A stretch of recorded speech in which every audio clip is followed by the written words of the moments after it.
Live cities के night bulletin दिन भर बिहार में आपका स्वागत है। मैं गरिमा भारती।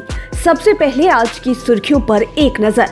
लोजपा में चाचा भतीजे की लड़ाई चरम पर। पिता रामविलास के जन्मदिन पर चिराग हाजीपुर में निकालेंगे आशीर्वाद यात्रा। चिराग को मिला दोनों माताओं का आशीर्वाद। पशुपति कुमार पारस ने चिराग की बैठक को बताया अवैध। शिवहर के डीएम राजशेखर सज्जन के खिलाफ दहेज प्रताड़ना की प्राथमिकी दर्ज। जेडीयू की वर्चुअल बैठक में कोरोना वैक्सीनेशन पर जोर। बांका के बाद अब सिवान में बम ब्लास्ट। एक पखवाड़े में 3 बम ब्लास्ट से चौकस हुए सुरक्षाकर्मी। पूरे बिहार में मॉनसून सक्रिय। मौसम विभाग ने वज्रपात को लेकर किया हाई अलर्ट। गोपालगंज में गंडक का जलस्तर घटा, लेकिन बाकी नदियां उफान पर। अब खबरें विस्तार से। बिहार के सियासी गलियारे में लोजपा की लड़ाई चरम पर पहुंच गई है। चाचा पशुपति कुमार पारस के खिलाफ चिराग पासवान ने आज दिल्ली में कार्यकारिणी की बैठक की। इसमें काफी संख्या में नेता से लेकर कार्यकर्ता जुटे थे। चिराग पासवान ने कहा, हमारी लड़ाई महाभारत जैसी है। इस लड़ाई में सामने अपने लोग ही हैं, लेकिन जीतेंगे हम ही। इस लड़ाई को सत्य की राह पर चलते हुए जीतेंगे। नेताओं और कार्यकर्ताओं ने साफ कहा है कि हम लोग साए की तरह आपके साथ रहेंगे। आप खुद को अनाथ ना समझें। लोजपा के संस्थापक रामविलास पासवान के जन्मदिन पर उनके बेटे चिराग पासवान 5 जुलाई को आशीर्वाद यात्रा निकालेंगे। चिराग ने इसकी घोषणा कार्यकारिणी की बैठक में की। उन्होंने कहा कि हाजीपुर पिता रामविलास पासवान की कर्मभूमि रही है। वे अपनी आशीर्वाद यात्रा पिता की कर्मभूमि से करेंगे। इसके बाद पूरे बिहार की जनता का आशीर्वाद लेंगे। हाजीपुर की जनता ने भी इस यात्रा का स्वागत किया है। आपको बता दें कि हाजीपुर से ही रामविलास कई बार सांसद बने थे और 2019 में तबीयत खराब रहने के कारण उनकी जगह पशुपति कुमार पारस को खड़ा किया गया था। लोजपा की सियासी लड़ाई में चिराग पासवान को दोनों माताओं का आशीर्वाद मिल गया है। आज को दिल्ली में लोजपा की हुई बैठक के बाद मीडिया के सामने चिराग पासवान ने अपनी मां रीना पासवान से आशीर्वाद लिया। उन्होंने साफ कहा कि अब हमें युद्ध से कोई डर नहीं है। मां का आशीर्वाद मेरे साथ है। पिता रामविलास पासवान का आशीर्वाद पहले से ही मिलता रहा था। आज वो जहां हैं वहीं से आशीर्वाद दे रहे हैं। दरअसल खगड़िया में रह रही चिराग की सौतेली मां राजकुमारी देवी से मीडिया ने चाचा भतीजे की लड़ाई पर संपर्क किया था।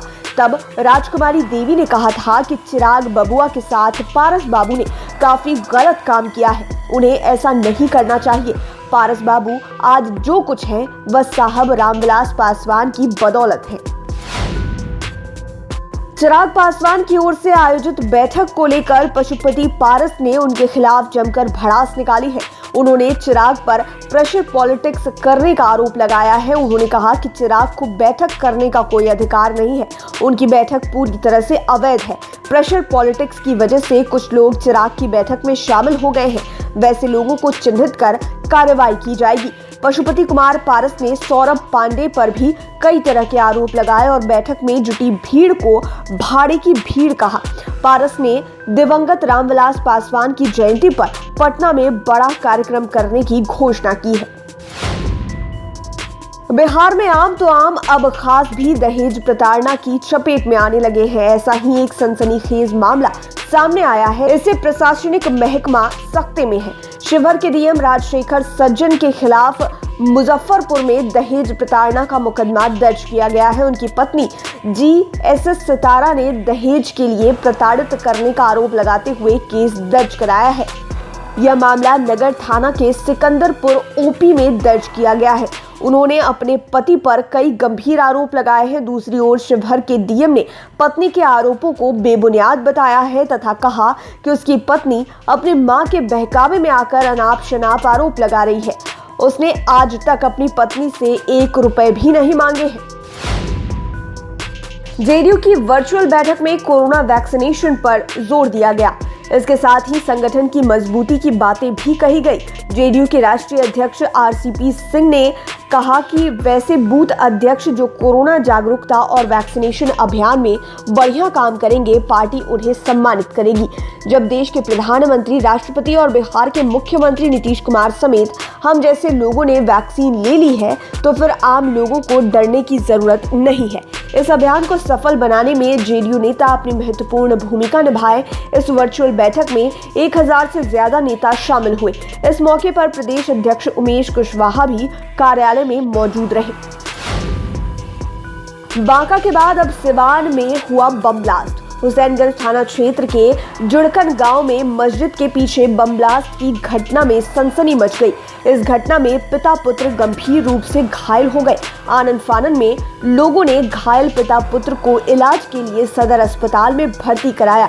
वहां स्थिति नाजुक देख दोनों को प्राथमिक उपचार के बाद पटना रेफर कर दिया गया।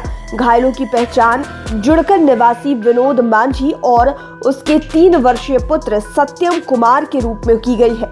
विस्फोट के कारण विनोद का शरीर काफी जल गया है। स्थिति नाजुक बनी हुई है। एक पखवाड़े के अंदर 3 बम ब्लास्ट से पुलिस प्रशासन की नींद उड़ गई है। पुलिस प्रशासन को फिर से अलर्ट कर दिया गया है। सबसे पहले 8 जून को बांका के नवटोलिया स्थित मदरसे के समीप बम ब्लास्ट हुआ। इसमें एक की मौत हो गई थी। इसके बाद 17 जून को दरभंगा जंक्शन पर सिकंदराबाद एक्सप्रेस से उतारे जा रहे कपड़े के पार्सल में धमाका हुआ। इसके बाद आज सिवान में मस्जिद के पीछे बम ब्लास्ट की घटना हुई। ये तीनों घटनाएं देखने में तो छोटी लगती है, लेकिन पुलिस मुख्यालय को सख्ते में डाल दिया गया है। हालांकि दरभंगा में हुई घटना की जांच एटीएस की टीम कर रही है, जबकि बांका की घटना को वहां के प्रशासन ने साधारण बम विस्फोट बताया था। लेकिन अब सिवान में हुए बम विस्फोट ने पुलिस की चिंता बढ़ा दी है। पूरे बिहार में मॉनसून सक्रिय हो गया है। विगत 24 घंटे के दौरान पूरे राज्य के अधिकांश जिलों में मध्यम दर्जे की बारिश दर्ज की गई, जबकि राज्य के पूर्वी भाग और उत्तरी भाग में कई जगहों पर बारिश हुई है। आज भी पटना समेत अन्य जिलों में ठीक ठाक बारिश हुई है। आज की शाम तक रिपोर्ट के अनुसार सबसे ज्यादा कटिहार में 15 mm बारिश हुई। इसी तरह सिसवन में 14, गोगरी और मुंगेर में 13, कुर्सेला में 11 और छपरा में 10 mm बारिश रिकॉर्ड की गई है।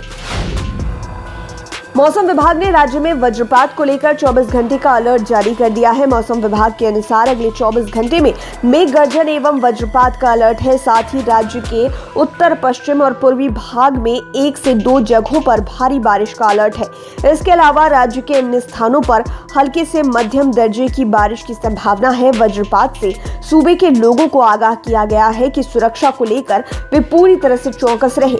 24 घंटे में वज्रपात और तेज हवा, हल्की मध्यम और तेज वर्षा के अलर्ट को देखते हुए ग्रामीण इलाकों के लोगों को घरों से बाहर ना निकलने की अपील की गई है। लाइव सिटीज की नाइट बुलेटिन में फिलहाल इतना ही। खबरों की दुनिया में बने रहने के लिए हमारे चैनल को सब्सक्राइब करें। ये वीडियो फेसबुक पर देख रहे हैं तो पेज को लाइक करें। साथ ही साथ आप हमें ट्विटर पर भी फॉलो कर सकते हैं। धन्यवाद।